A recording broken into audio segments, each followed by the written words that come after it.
Welcome to another episode of the Ignite Your Mind podcast, a safe place for real talk and discovering powerful stories, talking about mental health, real business journeys, and hearing inspiring stories. My name's Sanjay Patel, and I'm a transformational life coach. And this week, I have another special guest and good friend of mine that is Johnny Stokes. Johnny, as a kid, was confident, hyperactive, and loved his football. We dig deep into the challenges he's faced, finding his purpose in life, and what he really wanted to do as a career. With surrounding himself with the right people, he went on a mad mission to make this a reality, even starting at posting leaflets through doors and working for minimum wage whilst in training to become a wellbeing coach and to help individuals in cancer rehabilitation. If you're thinking about starting a business and want to know the gritty details of what you have to put in, then this is a real life, real talk, raw conversation. I hope you enjoy. Okay then, and welcome to another episode of the Ignite Your Mind podcast. Myself, Sanjay Patel, and again, I know I always say it, but I actually do have these powerful special guests, and they're amazing people. They do amazing things, and yes, and this guy in particular, one of my pals, I do another podcast with him called the Let's Talk with Matt and Johnny podcast. It's about three mates talking, but yeah, check it out. I'll put the links below. But today is all about Mr. Johnny Stokes. How are you, mate? I'm very well, mate. I'm very good. Yeah. Buzzing for this podcast, mate. Yeah. I'm on the spot here, you know. You feeling a bit nervous, eh? No, I'm fine. I'm joking. No, do you know what? I'm glad I've finally got you on because we've been speaking about it for quite a while. And to be fair, I'll be honest, like the Let's Talk with Matt and Johnny, your podcast, kind of inspired me to do my own podcast, this one. Yeah, sure. And obviously different subjects, but yeah, I just thought, you know what? Why not? Let's Eh? do it. Why not? All right, Johnny. Right. Let's get straight into it. Take me back to what were you like growing up as a kid? I grew up as a kid. Hyperactive. Yeah, I could tell that. I was generally a very happy person, to be fair. I mean, I've got such a great family. I couldn't ask for a better family. My mum and dad, my sister, people around me. It's probably why I'm like I am now. When people go, "Oh, you're so happy all the time," probably leads back to my childhood. Mm-hmm. I had a really good childhood. I've still got the same group of friends now. From when I was young, from just playing football, from primary school moving up to secondary school. Quite a social person. Love meeting up with different people. Mm-hmm. Hence why the job I'm in now. And I love sport. Was I academic? Practically yes. Mentally probably not. Yeah. I wasn't the cleverest. Yeah. But I worked hard at school. I didn't give up. Got okay grades, not too bad grades. When I was young, I wish I was young. Well, age is only a number. I wish I was. Yeah. I can go back and relive some of it because that's great times. That's the thing. When you get older, you're just like, do you know what? Imagine if I did that when I was younger, or I wish I'd done that. But in hindsight, you can't really look at those things because you are who you are today because of what you did. What about like personality wise? Like what were you like? Like were you confident? You said you're hyperactive, but what were you like personality wise? I was pretty confident. Confident in stuff that I knew I could do. Yeah. But also I knew stuff like that I felt that I wasn't going to be very good at. I was very nervous beforehand. So like for exams, for example, like GCSEs, I was shitting myself. Yeah. Back to that academic thing. Yeah. Really nervous. Yeah. Like sitting in that hall and going, oh my God. And I just froze. I was happy. I was just generally a happy person, Yeah. It took a lot for more confidence to be knocked. Okay. Like a big knock. I would say I'm quite emotional sometimes. I do like share my emotions. Mm-hmm. I'm not one of those people that sort of keeps it stored in my head. If I need to let something out, I let it out. I can't keep it in there. Best way, yeah. So I've always been like that. Things that have hurt like close to me. Yeah, I've cried. I think it's healthy to cry. Mm-hmm. I reckon that sums it up very well. When you said it takes a lot for your confidence to be knocked, can you give us an example? Maybe up until the age of like 18, did you have any of those moments, or were you just like, nah, you were good, or did it get knocked at any point, if you can remember? If I can remember, jeez. It's good. Yeah, obviously, like football, I was massive into my football, and I was super competitive. Who do you support? I'm a Reading fan, mate. I've actually got this, mate. I actually got this Christmas present. Look at that. When I grow up, I want to play for Reading. Hold that up. So basically, put that back up. If you're listening to this on the podcast, you can actually watch the full stream on YouTube. It says, "When I grow up, I'm going to play for Reading." He's got a book out. All right. So that's how passionate you are about football. Mate, I love football. Love football. Yeah. And one thing that really knocked my confidence is like just hearing you're crap at football, you're rubbish. That was probably like the silly little things, really.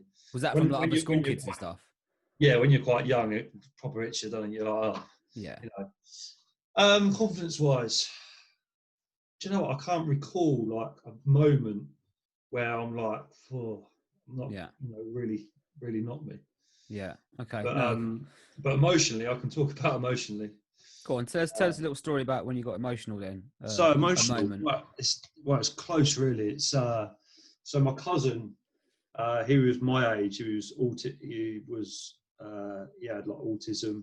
Mm-hmm. He was epileptic and other different aspects as well. And obviously he interacted in a different way to what I would interact. Same age as me, good looking lad. And every time I saw him, I felt like, you know, he's such a good lad. He was like bouncing up and down, humming away, and you know, it was proper close to him, and in a way that was really special. Mm-hmm. And we took him in, me and my auntie and my dad took him up to Reading, watched Reading play, and he had this massive obsession about fans. So at the Reading, if you've never been to a Reading game, it's probably only me that actually goes to a Reading game. They've got a turbine outside the stadium, and he's fixated with it. So a few years ago, he actually passed away, and that was real tough. And like that was the most emotional, along with losing my granddad as well, over a similar period of time with like a year in between. That was a real quite hard time for me, really. Because then my auntie asked me to be like a bearer, to carry the coffin into the mortuary for the crematorium. And I was only young. Mm-hmm. I was like, yes, like, thank you. You know, that's an honour, really, to be asked. And nowadays, I still look back at it, and there's a certain song, and every time it comes on, that's probably when I do get emotional. It's like a reminder, trigger. Yeah, it's a big trigger, and I get this little flashback of me like carrying him in. Yeah, it like probably makes me feel really cold now, to be fair. But he was a massive positive in my life, so I always look at the positive aspects, that he's always here. It's going to sound silly, but he used to love fans and windmills. So in the garden at home now, we've got 2 windmills in the garden that are just there. It's like I just look at him, think he's there for me, you know. Yeah. To feel like he's not gone, he's still with us. Yeah. Just little things, little traits. Like my granddad as well. My granddad, he loved like robins. And there's always a robin that lands on the fence, and it's quite comforting. But that's probably the most emotional time, when them 2 people, because they're 2 massive people in our family, that brought the whole family together, that made me really sad. So yeah, it's quite yeah, man. Well, look, thanks for sharing that, mate. And sorry to hear, obviously, the news, but just on that, just now looking back, like when you think of him, do you think what kind of thoughts go through your mind? Are they like really happy, positive, like you remember the good stuff, yeah? Well, or do you remember stuff that the not so good stuff? Well, he used to have like loads of fits. So I think I saw about 5 fits. Whenever he had a fit, everyone would, like my auntie just took him away, or my uncle. So I didn't really see that, but I remember seeing one massive one, and that was like, whoa.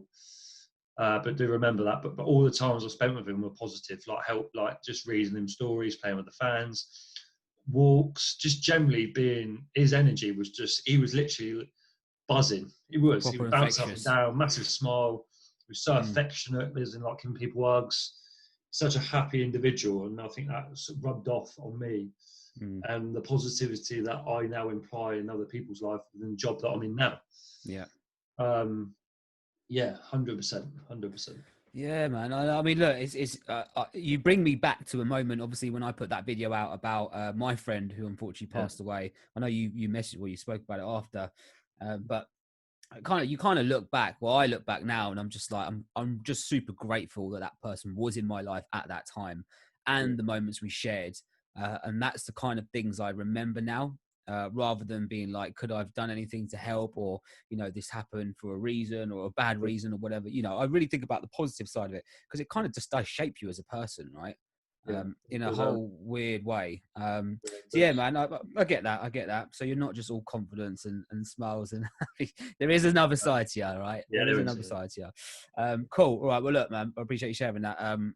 Gives us a real understanding to anyone listening that, you know, what kind of a person Johnny Stokes is. So talk us through school, like leaving school, 18, what were you, 18, 19? Yeah. What did you get into then? What were you doing? So finished school, lads, well, all my mates went to uni apart from 4 of us. You being one of them, yeah? What's that? You being one of them, yeah? One me, yeah. And so basically, this is the story beginning of what I'm doing now. Is literally my dad was like, we sat down with my dad and we were looking through all different jobs that I could go into. I didn't want to go to uni.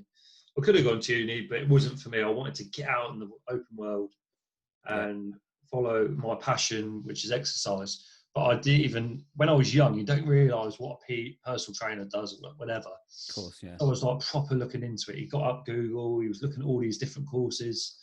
He was like, you know what, fitness instructor, personal trainer. It just clicked. Something clicked. And then I was like, my family and my mates were like, Johnny, you'd be really good at that. Like, you're caring, you love your fitness, you love your exercise. I didn't know what a personal trainer was at the time. So I literally just applied for this apprenticeship through Lifetime, and it was at a local gym in Loddon Valley in Lower Early near Reading. And I was like, I'm going to go for it. 6-week course, in depth, Monday to Friday, 8 till 5 o'clock, practical and theory, real full on. And it was, I had to pay a certain fee, but it was also covered by the government as well. So I applied for it, and that was my first step into becoming a fitness instructor and personal trainer, which I'm doing now. But my parents, like, just cutting in on that, were like so supportive. I was like literally a little bit stuck because I was torn with uni, and all my mates just going, "Oh, freshers, I'm going to uni, I've got my own digs, I've got free drinks, it's going to be so much fun." And then a little bit of jealousy come in, and I was like, I don't want to be missing out. Because I was like that when I was young. I didn't want to miss out on things. Yeah, getting that FOMO. Yeah, that's it. Yeah. So I was like, I don't want to miss out. But then I thought, then the lads were like, Johnny, go and do what you want to do. And then when we go out on these socials, you'll be able to come up anyway. So that was like, okay, that's cool. And then, we applied for this apprenticeship to become a PT in Lower Early. And then that sort of took me on from school to get qualified as what I'm doing now. Yeah. So you went from FOMO to JOMO. Yeah.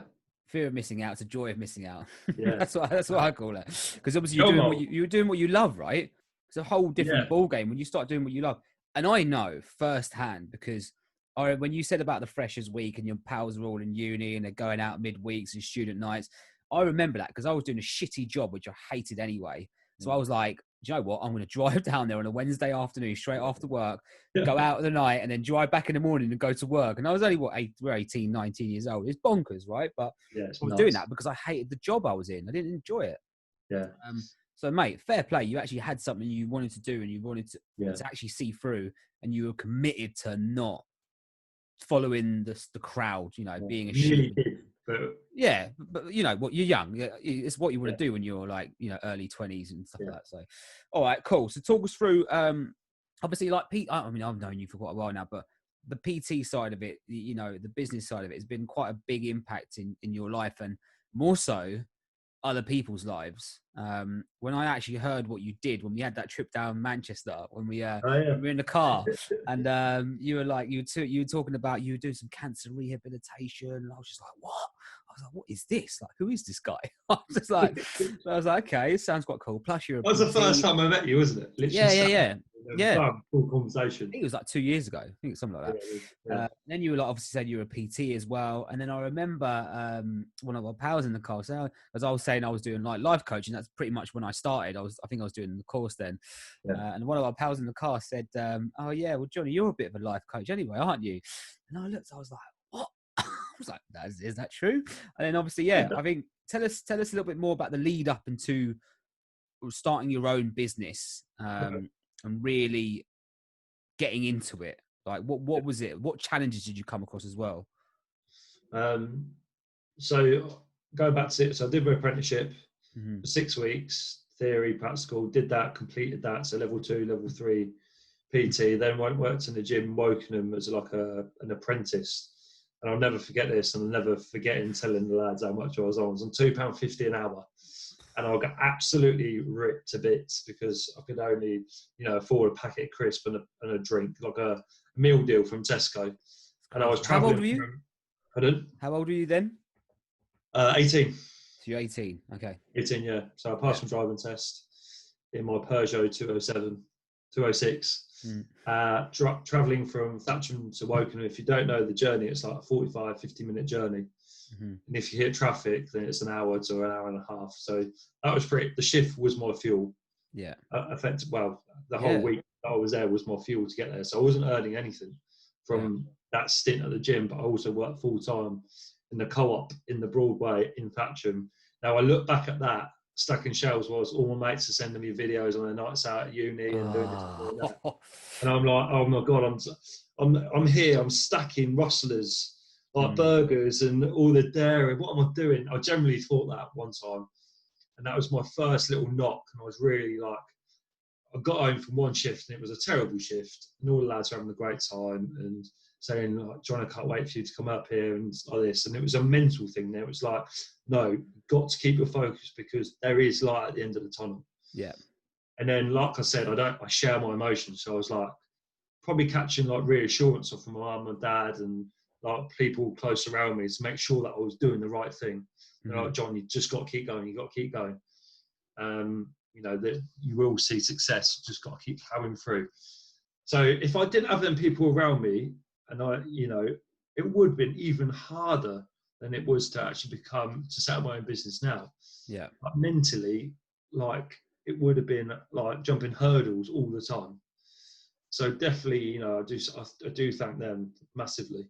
I'm very lucky. So starting out my own business. So I worked in about 3 gyms to gain experience of other instructors, to gain experience teaching classes, doing one-to-one PT where I was earning absolutely no money, but I had to look past that. I had to look past the only way you're going to earn money in the industry that I'm in is if you set up your own business, you're doing your one-to-one, and you're charging what you think you should charge. Yeah. But I knew I couldn't jump right into that because I had no confidence. I had no knowledge about setting up a business. I didn't know how social media worked. I was worried what people would think about me.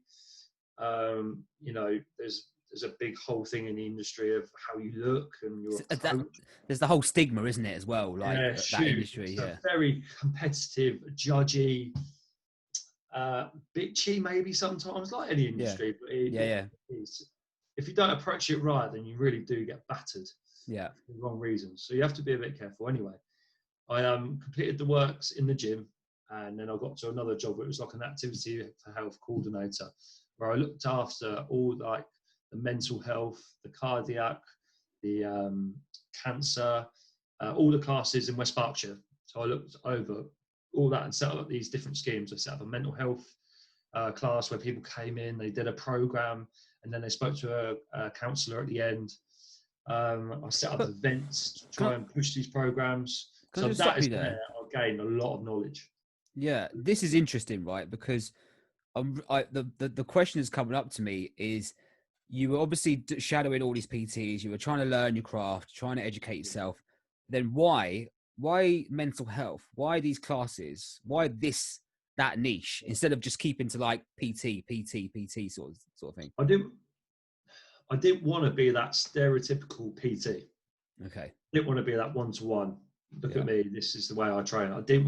I'm not about that. My personality is, I like to think I'm quite a caring individual. and I want to help as many people as I can. My thing is, even now, if I can help one person a day, my job's done. Every day I want to help one person. If I get a message like on my phone and someone says, I really enjoyed that, I've seen the difference of losing weight, I'm feeling much better mentally, that's me, tick the box. I'm happy. I'm happy for the rest of the day.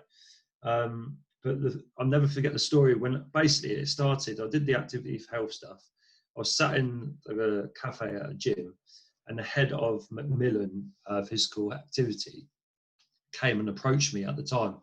And he said, I've heard a lot about you, and I would love you to sort of lead a couple of free classes in the south, but like in Berkshire.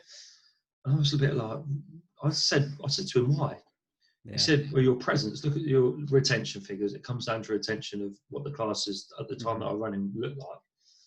You've got a way, you've got a niche to how to deal with these individuals, because they were coming in and they didn't just have cancer. They had mental problems. The cancer might have affected the family. The partners have left them.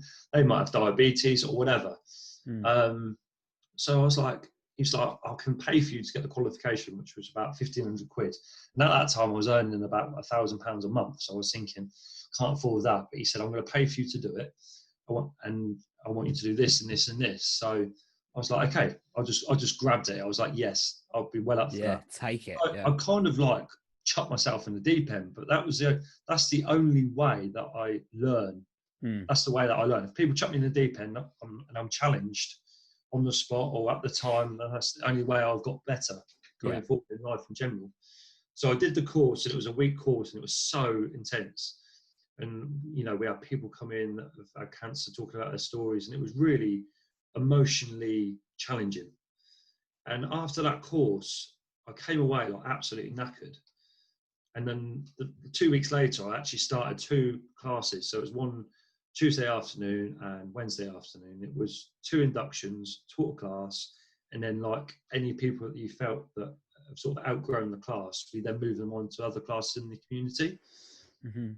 So I remember my first induction and flipping out. It was so hard, hard.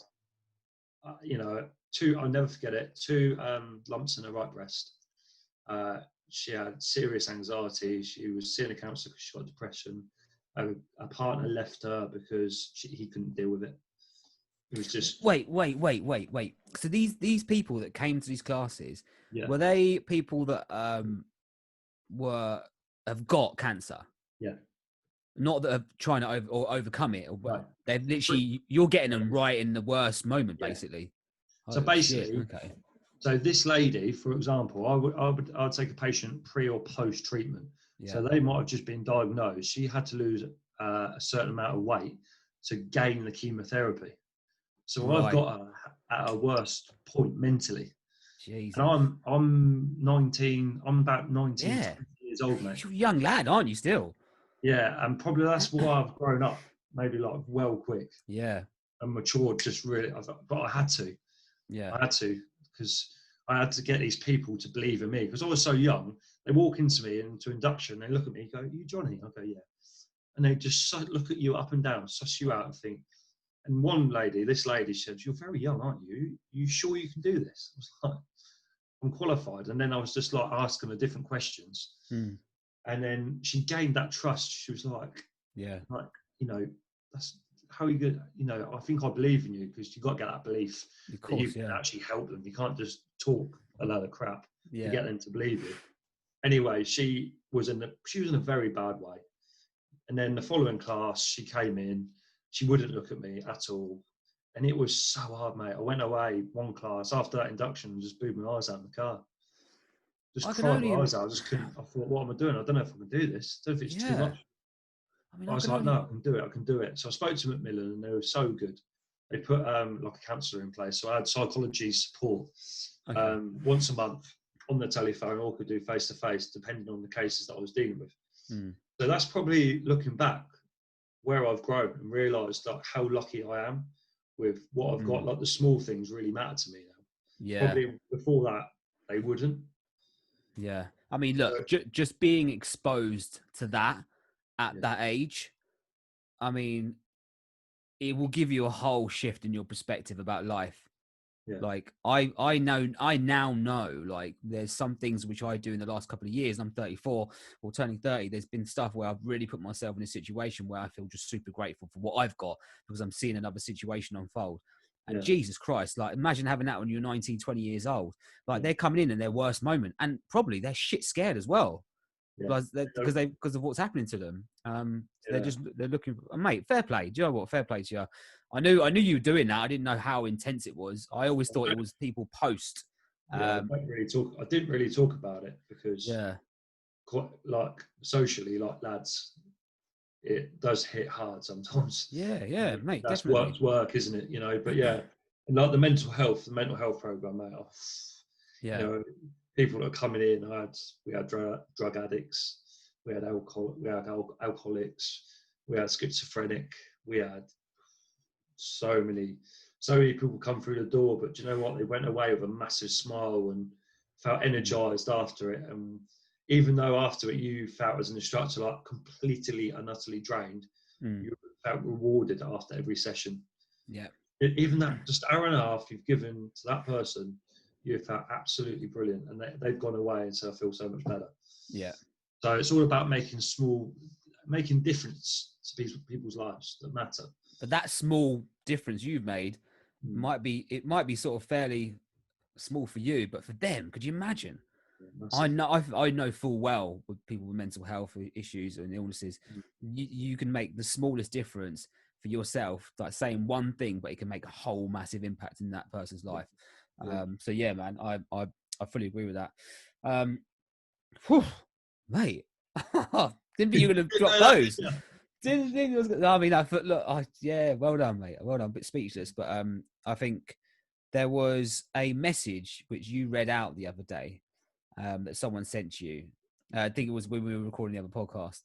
Have you got that message still? And can you read that out? And the reason why I'm going to ask you to do this is because this is one thing why I get people on these podcasts. The podcast is called Ignite Your Mind. Like, this shit blows my mind. It blows my mind, right? And I know it did you as well, Johnny. And this is why I've got Johnny on, because I know he's doing amazing stuff. So, yeah. First of all, give us a bit of a backstory on this. Yeah, I've got it. It's massive, mate. Okay. I read the last little bit because it is right proper touching. So basically, this lady, for the past year, she struggled with cancer. She lost her dad. He had cancer as well, and her mental health was awful, like ground zero. Deteriorating. And when I saw her, she was at her worst. Like, can't do this. Like, literally negative. Yeah. Like hitting a brick wall. And then she contacted me, and we had a real good chat. We laid everything on the table. I got everything out, as much as I could, at what thoughts go through her head, etc., and where she was physically. So then I agreed to take her on. This is what she wrote. Johnny was a breath of fresh air, always so positive and always encouraging, and instantly knows if I'm having an off day, but listens and builds me back up. I've worked hard, and Johnny had my back the whole time, never giving up on me or allowing me to give up on myself. Johnny, because of you, I didn't give up. I can never repay that. Very nervous posting this picture. She did a before and after picture, which was unbelievable. I still have a long way to go, but it shows with the right person behind you, anything is possible. Johnny, you saved me. Mate. Flipping out. God. Literally got all cold. Mate. That testimonial is like, that literally just makes, like, I still refer to literally that. Sweating, mate. I take my jumper off. Jesus. I mean, what do you make of all of that? How does that make you feel? I'm very good at I'm not very good. It's not a good thing. I'm crap at taking feedback off people. Like, reading that, go straight over my head. But then I might digest it. Like, later on, when because I'm still working, later on, when I sit down, I'll probably reflect on that and just realise what I've just read and what an impact I've made on someone's life. But I kind of sometimes I just sort of just shove it, put it all to one side. Because I don't want to. I've never been that arrogant individual, but I need to take it on to help me. Yeah. because it does motivate me to help other people as well. Oh, mate, if that doesn't motivate you, I don't know what would. Like that is life saving, game changer, and it's life saving. Yeah. Like I say this all the time. Like, imagine you could do what you love every day and save someone's life. Yeah, man. I mean, and that's one thing why I say, I know we've had these conversations before. It's not about me, it's about you. But like, mate, that's what I'm talking about. Like, the thing is, right, the perception that maybe some people have just because you're a PT, but you do so much more than that. Yeah. So much more. It's not just about the PT. Yeah. Yes, Well, obviously that's quite a big focus of it, but there's so much more. I wouldn't even call myself a PT. What would you call yourself? I don't really know, really. A hero. Wellbeing coach. Yeah. Wellbeing, you I are. feel, covers a bit of everything, doesn't it? Yeah. Health, fitness, mental health, cancer, blah blah blah blah. So I do have to say that when I do like see new clients, you want to see their faces when they come, they're really nervous. Yeah. And then I always give a background about me, and once I implement this is what I do, mental health, they just like boom, relax. Yeah. They just relax because PT's got this. Unfortunately, some PTs have brought this arrogance to the game. You know, love my body, la la la, like massive, muscly, whatever. And that's the perception, I'm afraid, that we do get, and it is quite sad. But it's your approach, personally. Like my approach is, what you see is what you get. This is the thing, right? Everyone, like, we can sit here all day and slate the industry and the shit part of the industry. Same as my industry. There's like people who con people out of money, stuff like that. But we're not here for that. Like, we do what we do because we love it, and it's not just about money and the fame and the vanity metrics. You've got to focus on you. 100%. I mean, look, fair play. I mean, look, let's take it back though, because I want to speak about your business a bit more. Now, I remember you saying when you first started out, you were shoving leaflets through people's doors. Take us back to that era of your life. Yeah, oh God. Right, let's go right back. So I did 4D boot camps with my obviously Matt, my very good mate, and big up Matthew. Big up Matty boy, good lad. He actually, believe it or not, he's literally one of my best mates now that actually trained me to do my job. All very, very weird, but we come together, put on these 2 boot camps. They were massive, like 40, 50 people. He was like, Johnny, I want you to take it away into your own business. So I had all these people, which I was so grateful that we had come to our boot camps week in, week out. And I would say, 75, 80% of them followed me into like this JWS Fitness and Wellbeing that I'm under now. And I carried on those 2 classes exactly the same time because it was their norm. Yeah. And then I just built my classes up by going on Vistaprint. And I don't think I've got enough. I used to have tons of boxes full of business cards. Yeah. And I used to graft at Co-op as my full-time job. And then afterwards, I would get home, get changed, pick an estate on the map, Thatcham or Reading, and deliver or pay someone like £5 to go and deliver leaflets through people's doors to promote these 2 boot camps. And they got bigger and they got bigger. And then I took away the leaflets and it just became word of mouth. Then I built a social media platform on Facebook. Didn't even know what Instagram was at the time. So we're talking like pre-social media for your business, Yeah, right? You were just like what do we call it? Offline marketing, isn't it? I suppose. Manually, yeah. Yeah. How long did you do that for? Probably about a year and a half. She was shoving leaflets through the door for people, running classes, working in Co-op full time.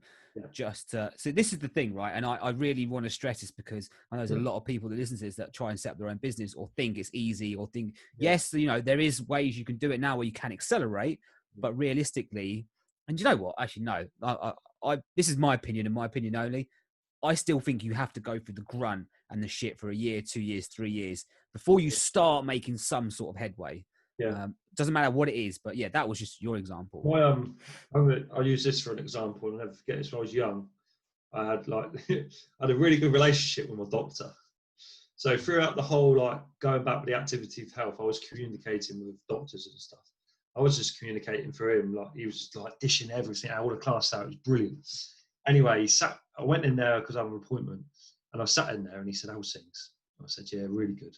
Thinking about going self-employed. He said, good. I'm glad you got the right mentality. You've got the graft. Good man. But he said, I've got something to say. Give it 5 years. Graft and graft. Give everything you can in 5 years. See where you are in 5 years, and then come back to me and tell me where you're at. So I'm 4 years in now. Ooh, yeah. 4 years in now. I'm Yeah. still, I haven't really took my foot off the gas. He's like, after 5 years, 6, 7 years, then you'll be able to just take your feet off, just off the gas, as in like trying to push your business and try and let it expand, depending on how you want to expand it. Yeah. But yeah, there's a lot of shit before you even start seeing money come into your business. What do you think like the hardest moment for you was on the early stages, or even actually up until now, the hardest moment with your business? The hardest moment was, are people going to turn up to my classes? Because it's going to be awful if no one does. 2, am I going to be able to, when I first started out, am I going to be able to afford a house? Am I going to be afford to do a social? People going to keep coming back to me? Are they going to renew their blocks of PT? 3, there's massive competition. People judging me. I was massive at that. I was so worried what people thought of me. Back then, when I first started, what people thought of me, he's posting all the time, like when I've got the social media going. Yeah. And 3 was like quality of life, because I was working, like constantly working. And I said in like previous podcast with you, I literally didn't have a social life probably for about, probably a couple of years. Yeah. Like the lads would go out, oh, do you want to go out and do this? Or go on holiday, lads holiday. They have the money to do it. Because I was putting all my time and money into trying to get this business up and going. And I was so passionate about it. That's all I knew at the time was work. And I'm thankful. I look back and I'm still doing it now, to be fair. I'm still putting in stupid amounts of hours because I want it to be the best.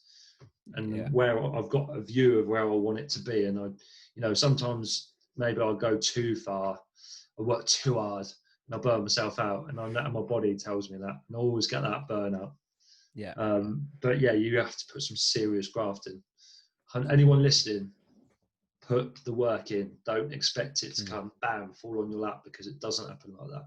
It really Did you ever feel like giving up at times? Yeah. How did you deal with that?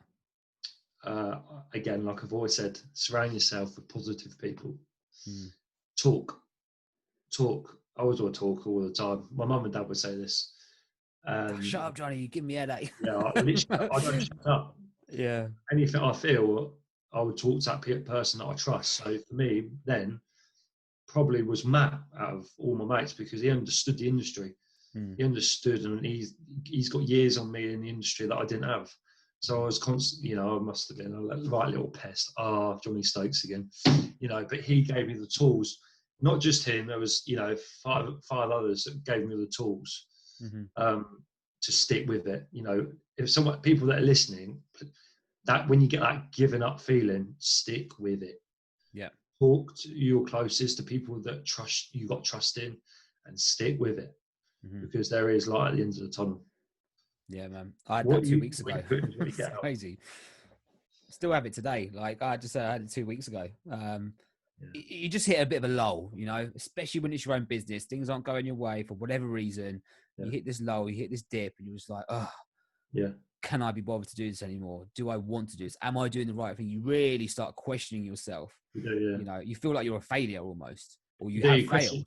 You question your ability, don't you? Yeah, massively. Like, I don't think I can do this anymore. And I do. To this day, mate. I might come across the most positive, happy, bouncy, smiley, chatty person, but there's days I'm fighting demons. Like, I'm human.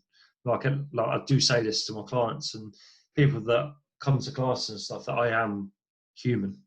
I'm allowed to fight have those shit days where you're feeling like completely that rubbish. But it's how you pick yourself back up.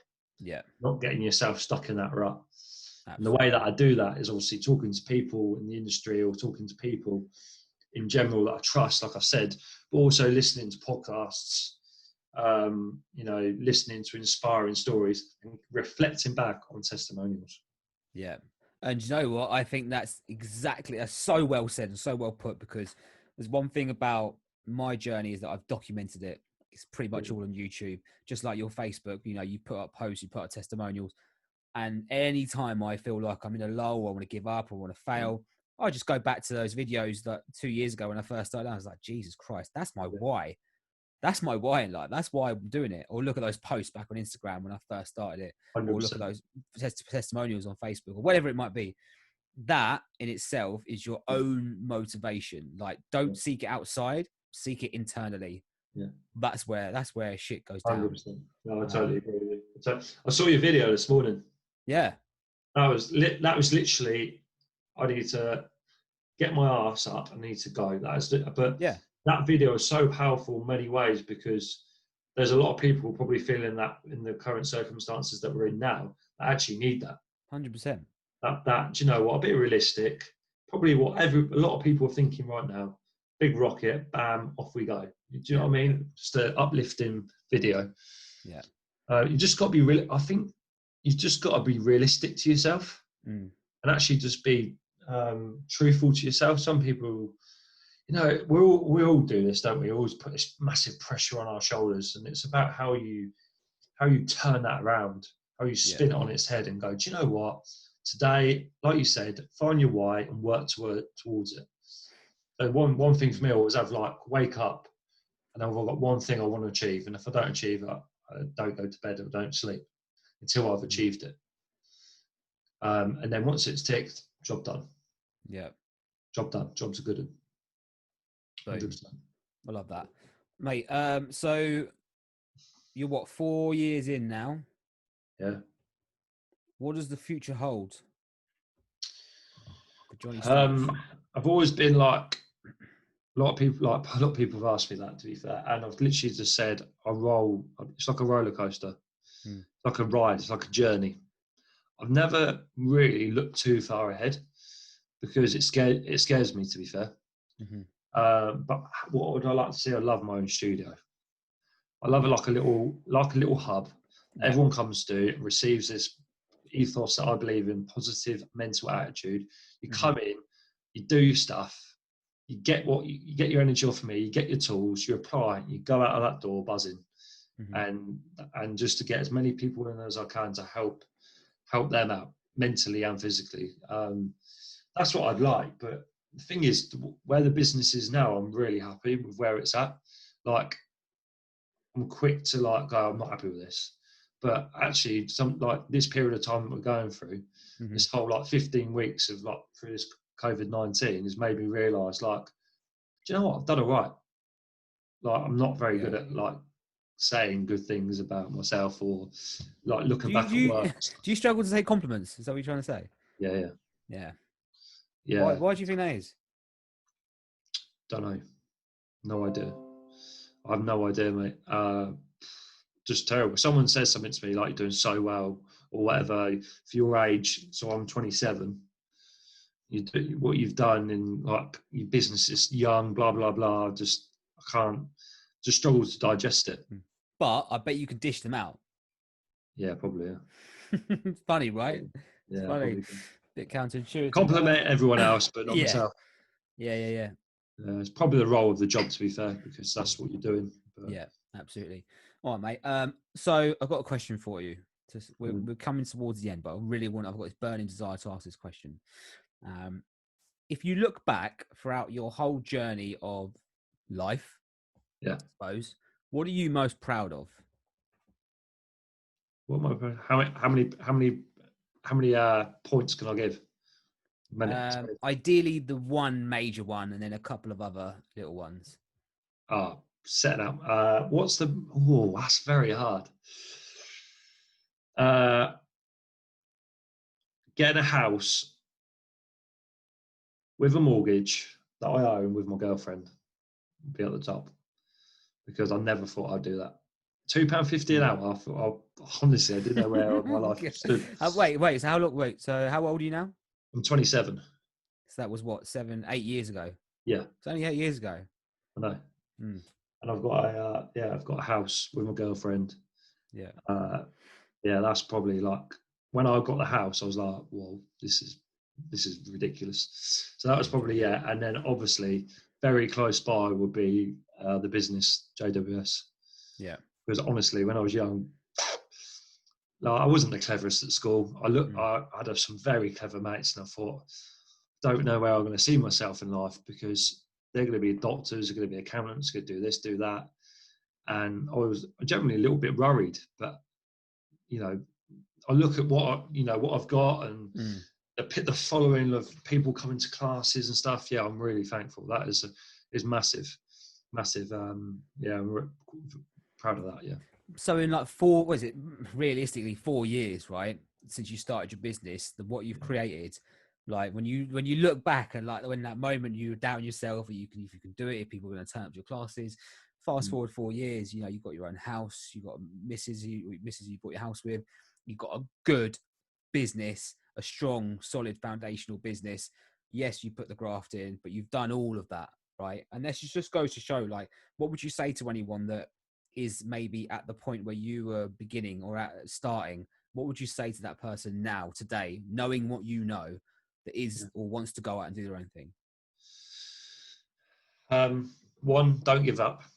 Don't give up. Two, I had a little plan, like a strategy plan. So I didn't actually give myself deadlines, because that made me, I did start doing that, but that stressed me out. But write 4 things on a post-it that you want to achieve in 4 years. And then just small little things, not the big things, not like big things. Be realistic to yourself. And 3, you can do it. You can do it. Absolutely. Take that big step, just smash it. If it doesn't work, fuck it. So what? Yeah. So what? You know what I mean? I got that from you, mate. So what? It's true, right? Who cares? It's like, true. You've tried. There's a lot of people do all the talking. Try it. Falls on its ass. So what? You tried it. Go again. There's loads of other jobs out there. Build yourself up. I could have gone back to co-op. If this business fell on its ass, I had a backup plan. I'd have had to go back to co-op and stack shelves and then look for something else. Like, I don't know what, because I didn't really have a backup plan. But definitely try and get a backup plan in place. Make sure that you're very comfortable about finishing a full-time job or a part-time job that is not a bad earner, to giving all your time to a business. Make sure you're financially stable before you do that, because you don't want that big worry over your shoulders that I've got no money coming in next month and I've got no part-time job to sort of feed off of. So make sure you're really comfortable and confident that you can bring the money in through your business and give that attention full-time. Yeah, definitely. And prepare to put in hours of work. Yeah, not 9 till 5. There's no such thing as night. You would say, right, Sanj? There's no such thing as 9 till 5. I don't say 9 to 5. I say we don't work 9 to 5. We work start to finish. Yeah, and it doesn't ever finish, because it's ongoing, and I love it. Right, it's so the best thing in the world. Yeah, honestly, I wouldn't change it for anything. It really is. It really is. Actually, it's like I'm sat here now doing a podcast with you at 4:45, when in normality, without this COVID, I could be sat in an office. Oh, could you imagine that? Or like going out. Squares couldn't do that, but it's just mad. Yeah, the freedom is amazing. Yeah, 100% agree. And Joe, one thing that's a really, really valid point, and I really just want to touch on that again, is that make sure you're financially stable and make time to do what you want to do on the side. It is possible. It is possible. I stayed in my job because I knew I had to pay my bills, and I didn't want to come from a place when I'm trying to build my coaching business that I'm worried about paying the bills, because then I would be coaching people from the wrong reasons, 100%. Right? And it doesn't work like that. It doesn't work like that. I tried it. I failed miserably. It didn't work. So you have to, that's really, really important. Really, really important. Just one more point, mate, before this just pops into my head. I want to say this. Yeah. Don't look at a product, a person with a pound sign above their head, because your business will fall on its ass through a reputation of they only care about the money. They don't care about the product or the person. Because I know someone, and I'm not going to say anyone's names, obviously, but that did that. It was just like, I'm buzzing, mate. I've got like 28 clients. It's a number, mate, but are you giving your time, your quality of time to that individual, or are you just thinking the quantity and the money coming in your bank account? Yeah. And his business only lasted a year and fell on its ass. So that's a massive Massive tip. Love that. Do you ever think you'd... Sorry, go on. Be in it for the right reasons. Sorry, mate. Yeah. No, I 100% agree. Do you ever think you would train other PTs? Love to do that. Build your own little franchise, I suppose. What do you want? I would love to do that. Do you know, it was actually when we finished the boot camps, or like Matt pulled out, stopped doing the boot camps for me. We were, because he's obviously got all the stuff to do, like the training stuff. We actually sat down and was thinking, we could train PCs. But it kind of didn't happen because there was a lot of money that you had to put into it to start the business up. And I was only an apprentice, so I wasn't going to teach him much. But later on in life, that could potentially be something that, I'm still gathering, like every day we're gathering experience, right, in our jobs. And that I want to give when I stop or give my business or whatever happens. I could potentially give my knowledge and experiences and training to other people.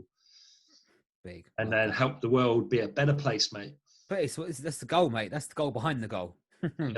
Love that. Johnny, Badman PT, Johnny Stokes, as I like to call you. Thank you so much for coming on, mate. I really appreciate it.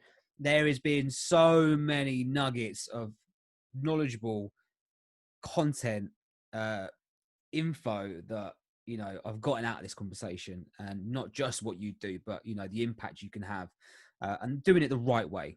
Yeah. That's a massive thing for me. Doing it the right way and the authentic way to yourself, and not bullshitting your way through, or copying someone else. It just doesn't work. So, any final words? No, mate, I really appreciate you having me on, mate. And also just like to shout out this lad. So I met you 2 years ago, and I ride up to Manchester, and straight away, I built a relationship straight away. And I now do look at your content, and I do apply that to my, my daily routine, or just general my life. So make sure you are listening to his podcasts, following his content, because it really does help. Even if you're, looking at Sanjay's page and not giving that feedback. Feedback means everything to a person that owns their own business. 100%. So yeah, I really appreciate it, mate. Thank you very much. No problem, mate. I'm here all day. No, thank you, mate. I appreciate that. We'll keep doing what we're doing, right? We'll just keep, let's jump on another podcast in a year's time, see where we're both at. Yeah, That'll be interesting. That'll be interesting. Mate, shelves. Yeah. I'll go to my local Waitrose. That's where I used to work when I was 16, 17. Oh, God. Dear. Nah, but look, I appreciate it. Thank you for coming on. Thank you for sharing your story. If you're listening to this and you've got this far, thank you very much. I'm sure Johnny is very grateful. I'm super, super grateful. Please do share this with anyone who may be in the industry that Johnny's in, or just anyone that can see value from what we've spoken about today. That's the main goal. If you can impact someone, then that one person a day, Johnny, you're done. You didn't even need to do anything. You can stay in bed. But seriously, please do share this with anyone that you see might get value out of it. I appreciate that. Johnny, I'll speak to you soon, mate. Cheers, mate. Thank you. Cheers, mate. See you later. Bye-bye. Peace. Thank you for listening to this week's episode of the Ignite Your Mind podcast. This is a safe place for real talk on discovering powerful stories, talking about mental health, real business journeys, and hearing inspiring stories. Please do subscribe if you are listening to this on Spotify, YouTube, or Apple Podcasts, and leave me a comment. And more importantly, share this with anyone who you think may take value from it. New podcasts every Friday at 12 p.m. I look forward to seeing you next week.